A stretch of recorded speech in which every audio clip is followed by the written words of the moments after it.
और मेरे पार्टी का नाम रिपब्लिकन पार्टी ऑफ इंडिया है और रिपब्लिकन पार्टी ऑफ इंडिया का मैं राष्ट्रीय अध्यक्ष भी हूँ। और मेरी पार्टी नेशनल डेमोक्रेटिक अलायंस में 2014 से नरेंद्र मोदी जी के साथ है। और मैं मतलब इसके पहले 3 बार मैं लोकसभा में मेंबर ऑफ पार्लियामेंट था और चौथी बार मैं शिरडी से हारा था। मैं महाराष्ट्र से बिलोंग करता हूँ।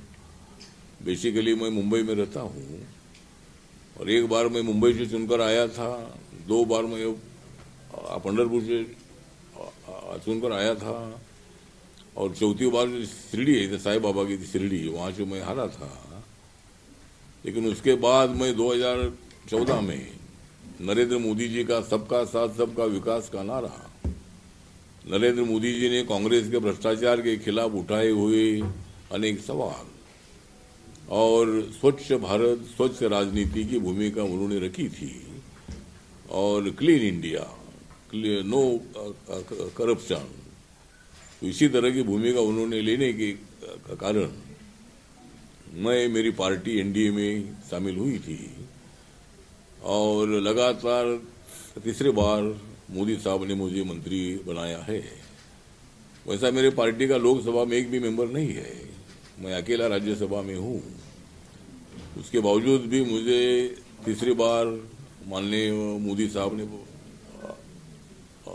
मंत्रिमंडल में लिया है और मेरे पास सामाजिक न्याय और अधिकारिता मंत्रालय है, जो मंत्रालय शेड्यूल कास्ट, ओबीसी, डीएनटी, दिव्यांगजन, सीनियर सिटीजन, नशा करने वाले लोग, अनाथ लोग, ट्रांसजेंडर, ओबीसी, तो ऐसे सभी लोगों और सीनियर सिटीजन, तो देश के पॉपुलेशन से कम से कम 85% तक पॉपुलेशन मेरे मंत्रालय के अंतर्गत आता है। और मेरा मंत्रालय एक सामाजिक सलोखा, सामाजिक ऐक्य निर्माण करने के लिए भी मेरा मंत्रालय काम करता है। मेरे मंत्रालय में इंटरकास्ट मैरिज नाम की एक स्कीम है और वो स्कीम हमारा डॉक्टर अंबेडकर फाउंडेशन हर एक इंटरकास्ट मैरिज करने वालों को 2.5 लाख रुपए देता है।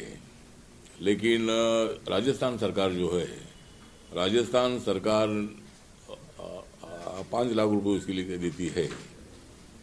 और जो समाज में विषमता है, उस विषमता को अगर खत्म करना है तो इंटरकास्ट मैरिज की आवश्यकता है। और आजकल कम से कम हर साल में 1.5 लाख से ज्यादा इंटरकास्ट मैरिज पूरे देश भर में होते हैं और समाज अभी नजदीक आ रहा है। एक जमाना था कि डॉक्टर बाबा साहब अम्बेडकर जी जब महाराष्ट्र के सातारा के प्राइमरी स्कूल में जाते थे तो उनको स्कूल के बाहर बैठना पड़ता था, उनको स्कूल के अंदर एंट्री नहीं थी क्योंकि अनटचेबिलिटी बहुत तेज थी उस जमाने में। तो बाबा साहब अम्बेडकर जी स्कूल के बाहर बैठकर उन्होंने पढ़ाई की है और बाद में वो देश के संविधान के शिल्पकार बन गए हैं। डॉक्टर बाबा साहब अम्बेडकर जी ड्राफ्टिंग कमेटी के चेयरमैन थे और संविधान में सभी लोगों का सहयोग ही है। डॉक्टर राजेंद्र प्रसाद जी तब संविधान सभा के अध्यक्ष थे और अभी जो पुरानी पार्लियामेंट है वहाँ सेंट्रल हॉल में ये मीटिंग होती थी, बैठकें होती थी और उसमें मतलब संविधान के ड्राफ्ट पर चर्चा होती थी। और बाबा साहब अम्बेडकर जी तब 26 अलीपुर रोड में रहते थे दिल्ली में, तब वो रात रात जाग पर संविधान लिखते थे। और बाबा साहब अम्बेडकर जी बहुत जल्दी हमारे बीच में चले गए और लेकिन बाबा साहब अम्बेडकर जी कोलंबिया यूनिवर्सिटी में उन्होंने पढ़ाई की, लंदन स्कूल ऑफ इकोनॉमिक्स उन्होंने पढ़ाई की है और वो एक इंटेलेक्चुअल के नाते आज उनका नाम पूरे देश भर में तो ही है, लेकिन दुनिया के इंटेलेक्चुअल में बाबा साहब अम्बेडकर जी का नाम आता है। तो ये साल जो है ये 75 साल 26 जनवरी 1950 को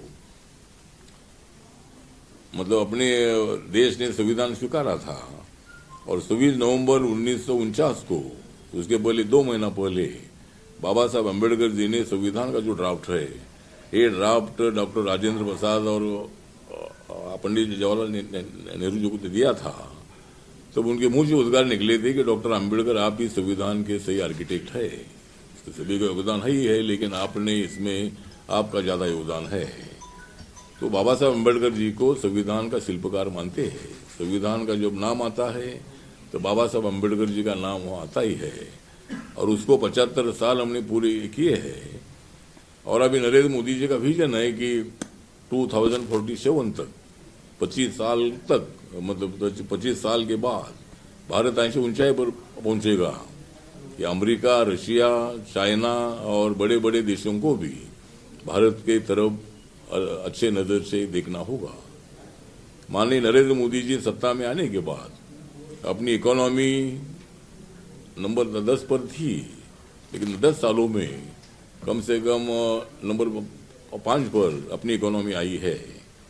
और अभी 2024 में मतलब सभी अपोजिशन एक साथ आए थे नरेंद्र मोदी जी को हराने के लिए, लेकिन नरेंद्र मोदी जी को उन्होंने वो हरा नहीं पाए है। और लोकसभा में हमारा काफी नुकसान भी हुआ। राजस्थान, महाराष्ट्र, उत्तर प्रदेश, वेस्ट बंगाल, ऐसे राज्यों में हमारा भारी नुकसान हुआ। नरेंद्र मोदी जी को लगता था कि 2019 में बीजेपी के पास 303 सीटें थी और एनडीए की सीटें 35-40 थी, तो कम से कम 340-45 सीटें हमारे पास थी। तो मोदी साहब को लगा था कि G20 की चर्चा दुनिया भर में हुई थी, 25 करोड़ लोगों को गरीबी रेखा के ऊपर उठाया था, 80 करोड़ लोगों को मतलब फ्री में अनाज देने का काम लगातार चल रहा है। 19 से जब कोरोना इधर आया था तब से फ्री में अनाज देने का काम चल रहा है, और वो लगातार 2029 तक वो चलता रहेगा। तो ये भी काम मोदी साहब के कार्यकाल में हुआ है। हमारे मंत्रालय ने एक बहुत ही बड़ा निर्णय लिया कि शेड्यूल कास्ट, शेड्यूल ट्राइब और ओबीसी को आरक्षण मिलता था, लेकिन हाई कास्ट में भी गरीब लोगों की संख्या थी, इकोनॉमिक बैकवर्ड की संख्या थी। तो माननीय नरेंद्र मोदी सरकार ने, हमारे मंत्रालय ने ये निर्णय लिया कि जो SC, ST, OBC में आते नहीं है, ऐसे जाति को और ऐसे धर्म के सभी लोगों को जिनका उत्पादन 8 लाख के अंदर है, ऐसे फैमिली को आरक्षण देने का निर्णय लिया। और आज देश भर में सभी जाति धर्म के लोगों को आरक्षण मिलता है। मुस्लिम कम्युनिटी जो है, मुस्लिम कम्युनिटी में से 80% जो मुस्लिम्स है, ये मुस्लिम मंडल कमीशन में आते थे, और ओबीसी का जो आरक्षण है उसमें मुस्लिम कम्युनिटी को भी आरक्षण 80% मुसलमानों को मिलता है, और बाकी के जो मुसलमान उसमें नहीं है, ऐसे मुसलमानों को 10% में आरक्षण मिलता ही है। मतलब वहाँ कोई धर्म का कोई उसमें डिफिकल्टी नहीं है। जो फैमिली का उत्पादन 8 लाख के अंदर है, चाहे वो हिंदू हो, मुस्लिम हो, सिख हो, ईसाई हो, बुद्धिस्ट हो या जैन हो, किसी भी जाति के हो, उनको आरक्षण देने का फैसला, निर्णय मोदी सरकार ने लिया है। तो इसी तरह सभी को अब आरक्षण अभी मिल रहा है।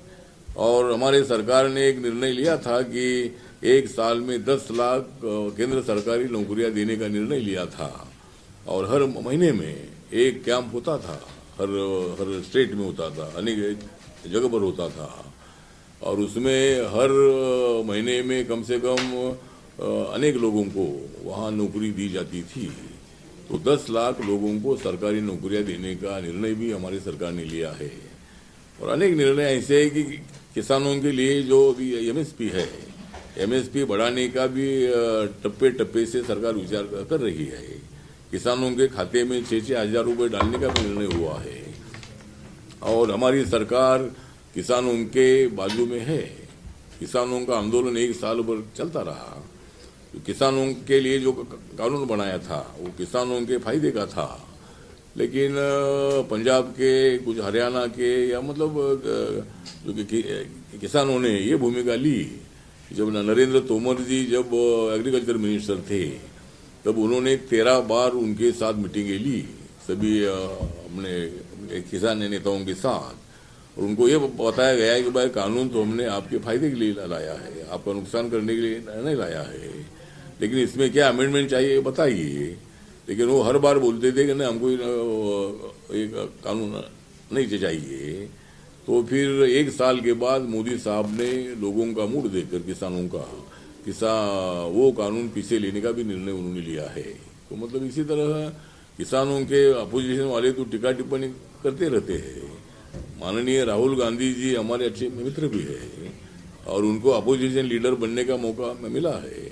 कांग्रेस पार्टी को 40-42 सीटें मिलती थी 14-19 में, लेकिन इस वक्त 99 सीटों तक कांग्रेस पार्टी पहुंची है। लेकिन जरूर बीजेपी को 241 सीटें मिली है, लेकिन कांग्रेस पार्टी की 42, 44 और 99 ये सीटें मिलाकर मतलब 160-70 सीटें होती है। लेकिन एक ही बार बीजेपी ने 241 सीटें जीती है और हमारा जरूर नुकसान हुआ, क्योंकि संविधान बदलेगा, आरक्षण जाएगा, ये प्रचार इतना जहरीला किया गया और ऑल ऑपोजिशन इकट्ठा आए थे और उन्होंने मतलब मोदी जी को हराने का प्रयत्न किया था, लेकिन मोदी जी को हरा नहीं पाए हैं। तीसरी बार मतलब मोदी साहब प्रधानमंत्री बने हैं। कांग्रेस पार्टी को ये लगता था कि पंडित जवाहरलाल नेहरू का रिकॉर्ड कोई ब्रेक ना करे, क्योंकि आदरणीय पंडित जवाहरलाल नेहरू जी 3 बार प्रधानमंत्री बने थे। तो इसी तरह मुझे लगता है कि ठीक बात है, तो बात हो गई, लेकिन अभी हमारी सरकार आई है और हमारी सरकार का विजन है कि अभी हमारी इकोनॉमी 5 नंबर से अभी 3 नंबर या 2 नंबर पर आनी चाहिए। इसके लिए 5 सालों में हम काम करने वाले हैं। रोड का डेवलपमेंट है, इंफ्रास्ट्रक्चर है, स्टार्टअप है, मेक इन इंडिया है और ऐसे अनेक जो प्रोजेक्ट है वो अपने देश में करने का प्रयत्न हमारा है। तो जो मेरा मंत्रालय मैंने बताया, मेरे मंत्रालय का बजट 1,59,000 करोड़ का मेरे मंत्रालय का बजट है और मतलब हर बार हमारे मंत्रालय का बजट बढ़ता है और हमारे मंत्रालय को एक अच्छा खासा बजट हमारे सरकार ने दे दिया है। और इसी तरह मतलब मेरा वो मंत्रालय तो मेरे मंत्रालय का तो बजट 1,59,000 का था ही था, लेकिन रक्षा मंत्रालय का बजट 4,54,000 करोड़ का है। उसके बाद ग्रामीण विकास का 2,65,000 है। कृषि का बजट 1,51,851 है। होम डिपार्टमेंट का 1,50,983 है। तो इसी तरह मतलब अनेक डिपार्टमेंट का बजट हमारा है और हम मतलब जिस तरह मोदी साहब सत्ता में आने के बाद उन्होंने जनधन योजना शुरू की 2014 में, तो अभी तक पूरे देश भर में 54,97,08,000 54 करोड़ 97,08,81,000 अकाउंट्स पूरे बैंक में खुले हैं और राजस्थान में 3,65,24,000 3,65,24,000 इतने अकाउंट हमारे राजस्थान में खुले हैं। प्रधानमंत्री मुद्रा योजना 2015 में शुरू की थी और इस मुद्रा योजना के अंतर्गत अभी तक 51,59,17,000 इतना मतलब इतने लोगों को लोन मिला है और राजस्थान में 2,20,65,000 इतना लोन मिला है। प्रधानमंत्री उज्ज्वला योजना एक है जो 2016 में शुरू हुई थी और ये उज्ज्वला योजना की गैस सिलेंडर की हमारी माँ बहनें चूल्हे पर खाना बनाती थी, आंखें पूरी लाल बूंद हो जाती थी, इसीलिए घर घर में गैस सिलेंडर होना ही चाहिए। ये भूमिका माननीय मोदी साहब ने ली और ये योजना शुरू की। तो 2016 से अभी तक 10,33 लाख इतने लोगों को गैस कनेक्शन मिले हैं और राजस्थान में 73,08,000 इतने लोगों को गैस कनेक्शन मिले हैं। प्रधानमंत्री आवास योजना जो रूरल है तो वो भी मतलब कम से कम 4 करोड़ से ज़्यादा लोगों को मतलब ये मकान मिले हैं। और प्रधानमंत्री आवास योजना अर्बन है, उसमें मतलब राजस्थान में 2,19,000 इतने लोगों को मतलब इसका फायदा हुआ है। तो इसी तरह मतलब अनेक योजनाओं का फायदा सब लोगों को देने का हमारा प्रयत्न है। और हमारी सरकार जो है 2047 में देश को एक अच्छी जगह पहुंचाने का काम, हर आदमी के हाथ को काम, बुद्धि को काम और सब लोगों की समझ हल करने के लिए हमारी सरकार काम कर रही है। और हमें पूरा विश्वास है कि 2029 में भी हमें बहुत ही अच्छी मेजॉरिटी मिलेगी। हमारे महाराष्ट्र में लाडली बहना एक योजना हमने शुरू की थी और महाराष्ट्र में 288 सीटों में से कम 237 सीटें हमारे महाविद्यालय को एनडीए को मिली है। और जो अपोजिशन अमर उजाला जीवांजलि के सारथी की मदद लें और महाकुंभ में स्नान जरूर करें।